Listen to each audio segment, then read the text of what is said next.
University and faculty personnel. Thank you, Chair Kimball. Will the Committee on University and Faculty Personnel please come to order? It is now time for the committee to consider today's consent agenda. Does any committee member wish to remove any item for separate discussion?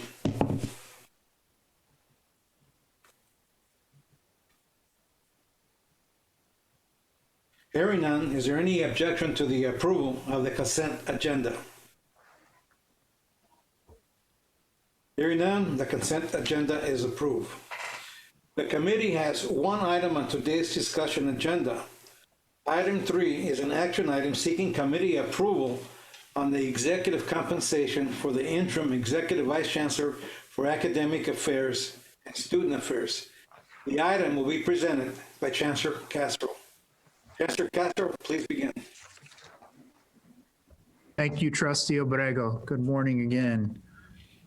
As you know, Lauren Blanchard will be leaving the CSU to become president of the University of Houston downtown. To say that Dr. Blanchard will be missed is a gross understatement. Thanks in large part to his bold and visionary leadership, student success measures are at all-time highs on every front. I'll have more to say to thank Dr. Blanchard and celebrate his tenure later in the meeting, but for now, I just simply say thank you, Lauren, for your service.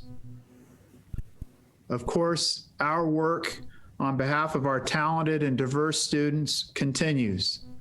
And to that end, I'm pleased to announce the appointment of the interim executive vice chancellor for academic and student affairs, Dr. Fred E. Wood. I've known Dr. Wood for more than a decade, having first met him while serving together on a system-wide committee within the University of California system that led to some significant changes in student health insurance. I know him to be an exceptionally talented, student-focused leader who understands firsthand the needs of provosts, vice presidents of student affairs, and presidents within a large and complex public higher education system. Perhaps most important, Dr. Wood, a proud first-generation college graduate, is wholeheartedly committed to student success and equity in all its dimensions. Dr. Wood most recently served with distinction as Chancellor of the Contra Costa Community College District with nearly 52,000 students and 3,600 employees across 3 college campuses. He retired from that position in 2019. Prior to that, Dr. Wood served as Chancellor of the University of Minnesota Crookston with direct oversight of the areas of academic affairs, admissions, budget and finance, and student affairs, among other areas. From 1997 to 2012, he served at UC Davis, the last 5 years as Vice Chancellor for Student Affairs, responsible for the strategic planning and leadership for a wide range of critical areas such as enrollment services, academic support services, and student-centered research and analysis. Congratulations to Dr. Wood.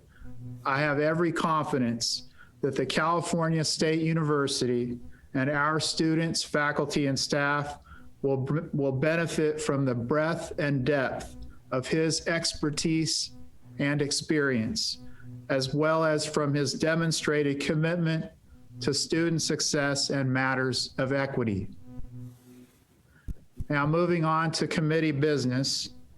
As published in the amended item before you, I recommend that the interim executive vice chancellor for academic and student affairs for the California State University, Dr. Fred E. Wood, receive an annual salary of $361,242.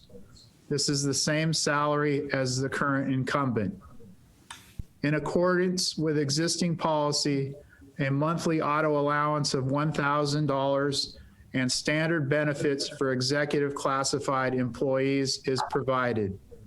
Additionally, Dr. Wood will receive a temporary housing allowance of $5,000 per month while serving in this interim position.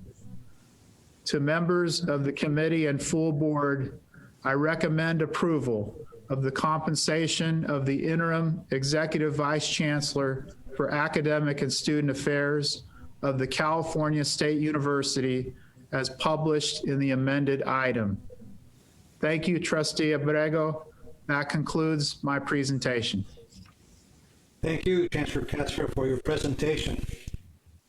Item 3, the executive compensation for the interim executive vice chancellor for academic and student affairs is an action item before the Committee on University and Faculty Personnel. May I have a motion for a committee member to approve this item? So moved. So moved. Is there a second? Second. Second. Any further discussion? It appears there are no further questions or comments. There has been a motion and a second to approve the item. At this time, Ms. Kiss, please take a roll call vote. Thank you. Trustee Abrego. Yes. Trustee Day. Day, aye. Trustee Farrar. Yes. Trustee Furstenberg. Yes. Thank you. Trustee Fong. Yes. Trustee Steinhauser. Yes. Chair Kimbell. Yes. Chancellor Castro. Yes. And the motion passes. Thank you. The item is approved. Chair Kimball, that concludes the business of the Committee on University and Faculty Personnel. Thank you, Trustee Abrego. And seeing as we are running actually ahead of time a little bit, we will go on to our next Committee on